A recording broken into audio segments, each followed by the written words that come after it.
Krenuo sam sa društvom na more u prelepu Crnu Goru, planirali smo da provedemo nekoliko dana u Budvi i uživamo u lepotama Jadrana. Prvi deo puta smo proveli u ugodnom raspoloženju, prisjećajući se starih anegdota i pričajući o svemu i svačemu. Međutim, deo autoputa koji smo vozili bio je zatvoren i radnici su nas usmeravali na magistralni put. Tada se jedan od naših prijatelja setio da postoji stari put koji nije ni ucrtan na navigacijama, ali bi tim putem dosta vremena uštedeli. Bili smo svi željni avanture, pa smo odlučili da krenemo tim putem. Vozili smo se tako jedno vreme, divili se prirodi i uživali u predivnom pogledu na planine i jezero. Ali onda, kao da nas je neko prokletstvo snašlo, naša guma se probušila. Pokušali smo da zamenimo gumu, ali naša zamenska guma je bila izduvana, a nigde okolo nije bilo benzinske pumpe ili vulkanizera. Tada je naišao jedan čovek koji je vozio vučno vozilo i ponudio nam pomoć. Kao da je znao da nam se guma probušila.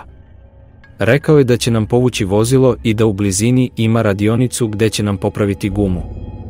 Delovao je kao pravi spasilac, pa smo rado prihvatili njegovu ponudu. Čovek nam je rekao da će nas odvesti u radionicu koja se nalazi nedaleko odavde i da će nam pomoći da zamenimo gumu. Dok smo čekali da završi posao, ponudio nam je piće da popijemo. Svi smo ga rado prihvatili jer smo bili žedni. Međutim, kada smo popili piće, nešto se čudno dogodilo. Sve se počelo vrteti i gubili smo svest. Sledeće čega se sećamo je jutro kada smo se probudili zavezani u nekakvom podrumu. Sve je bilo prljavo i tamno, nismo mogli da vidimo ništa. Bilo je hladno i vlažno, a miris vlage je bio težak za disanje. Bili smo izgubljeni, uplašeni i nismo znali šta se dešava. U tom trenutku nismo ni slutili kakva nas noćna mora čeka. Čovek koji nas je navodno dobrovoljno prevezao u radionicu, očigledno nije bio dobronameran. Prvo nas je drogirao, a potom nas je zatočio u neki podrum. Verovatno nam je sipao nešto u piće, kako bismo bili nesvesni svega što se dešava oko nas. Kada sam se probudio, prvi put sam shvatio da sam zavezan. Bila je tama i tišina, a jedino što sam mogao da čujem bio je zvuk svog sopstvenog disanja. Pokušao sam da se oslobodim, ali nisam uspeo. Onda sam čuo korake koji su se približavali, a vrata su se otvorila. Ušao je muškarac, srednjih godina, krupnije građe, sa tamnom bradom. Bez reči me je uhvatio za ruku i odveo u drugu sobu, nešto manju od one u kojoj sam se nalazio. Tamo je bila stolica i lanac pričvršćen za zid. Nisam znao šta se događa i osjećao sam se potpuno izgubljeno. Muškarac mi je rekao da sednem i vezao me za stolicu.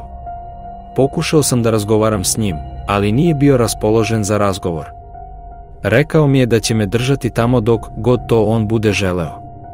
Bio sam prestrašen i nisam znao šta bih radio. Nekoliko sati kasnije, muškarac se vratio. Bio je naoružan i delovao je opasno. Postao je nasilan i počeo me šamarati. Bila je to najstrašnija noć u mom životu. Kada je otišao, ležao sam vezan, nemoćan i preplašen. Međutim, nisam odustajao. Kada je ponovo ušao u sobu, uzeo sam ekser koji je bio na podu i odvezao sam se. Ušao sam u drugu prostoriju i pronašao ključ kojim sam otključao vrata. Ubrzo sam bio napolju, ali nisam imao pojma gde se nalazim. Bio sam očajan. Nisam mogao da verujem da su moji drugovi nestali i da ne znam šta se dogodilo sa njima. Nakon što sam uspeo da pobegnem iz radionice, pretrčao sam kroz šumu nasumično, bez jasne ideje gde da idem. Bio sam uplašen i iznemogao, ali nisam želeo da se predam. Trčao sam celu noć, s vremena na vreme zastajući da predahnem i sakrijem se u gustoj šumi kada bih čuo sumnjive zvukove. Srce mi je kucalo kao ludo dok sam bežao kroz gustu šumu. Trčao sam bez daha, ostavljajući za sobom tragove koje je moj progonitelj mogao lako da prati. Osjećao sam se nemoćno i ranjivo, a misao na moje drugove koji su bili zatočeni mi je davala snagu da nastavim dalje. Napokon sam uspeo da se sakrijem u podrumu stare napuštene zemunice.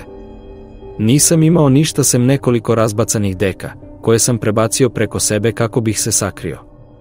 Da bih sprečio pse da me nanjuše, namazao sam se blatom. Bio sam uplašen i nisam znao šta će se dalje dešavati.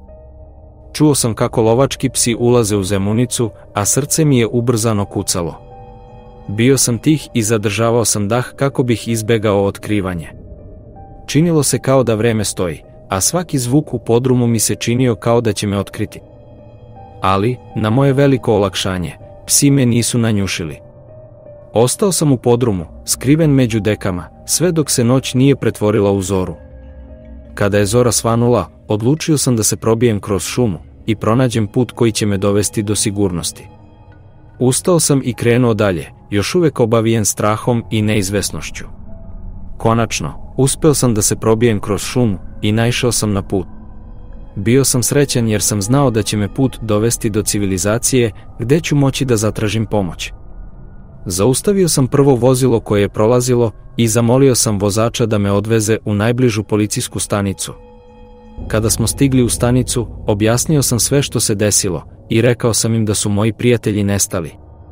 Policija je odmah krenula u akciju i pretražila je područje oko radionice, ali nisu uspeli da pronađu nikakve tragove.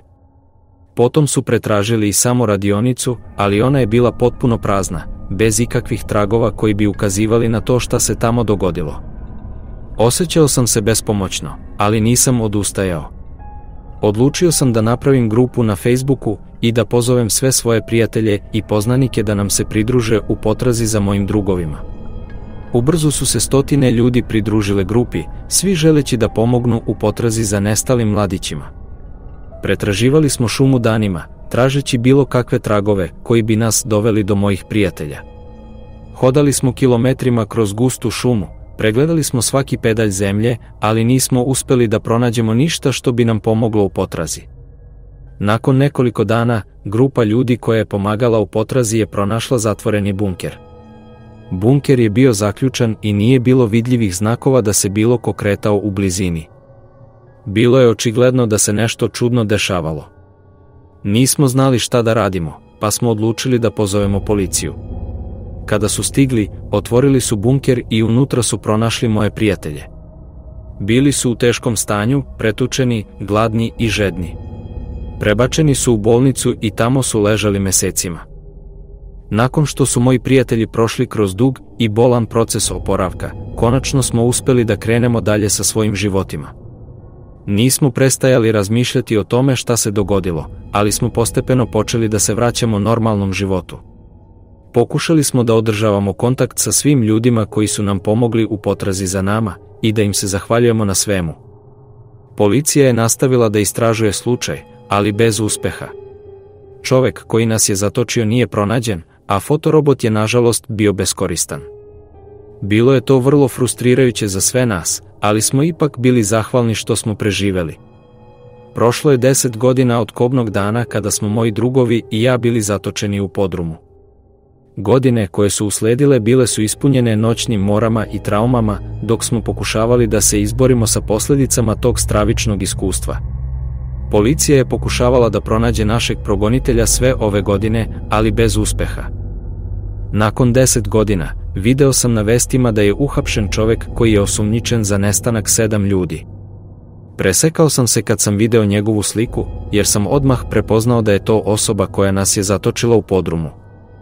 Nazvao sam svoje drugove, koji su takođe potvrdili da je to on.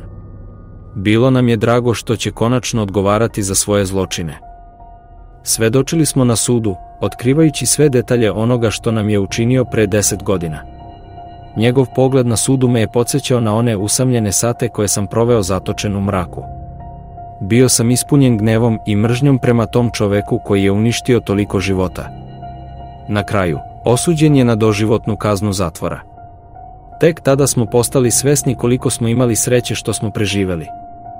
Godine provedene u traumi su nas izmenile, ali smo nastavili dalje i bili smo srećni što smo konačno uspeli da izborimo pravdu. Sada znam da nikada neću zaboraviti te stravične dane, ali nadam se da ću jednog dana moći da prebrodim taj deo svoje prošlosti. Nakon što smo svedočili na sudu, odlučili smo da se sretnemo i proslavimo pravdu koja je napokon zadovoljena. Bilo je teško prihvatiti da smo proveli 10 godina ne znajući gde se nalazi naš progonitelj, ali sada je osuđen na doživotnu kaznu zatvora, pa je i osjećaj olakšanja bio ogroman. Međutim, i pored toga što je konačno kažnjen, bilo je teško se suočiti sa činjenicom da je naš progonitelj ubio 7 drugih ljudi. Nismo mogli da zamislimo kako su se njihove porodice osjećale i kako su preživeli taj gubitak. Osjećali smo se pomalo krivima što smo mi preživeli, dok su drugi izgubili svoje najmilije. Svako od nas je imao svoj način da se izbori sa traumom koju smo preživeli. Neki su se okrenuli porodici i prijateljima, dok su drugi potražili profesionalnu pomoć. Bilo je teško poverovati da je to sve iza nas i da se sada možemo vratiti normalnom životu. Ipak, pored svega što se dogodilo, ova priča nas je ujedinila i pokazala koliko smo jaki kada smo zajedno. Podelili smo zajedničko iskustvo, koje nas je trajno obeležilo, ali smo takođe uspeli da izvučemo pozitivne lekcije iz svega toga. Sada živimo svoje živote puni zahvalnosti što smo preživeli i što smo jedni drugima bili podrška tokom svih tih godina.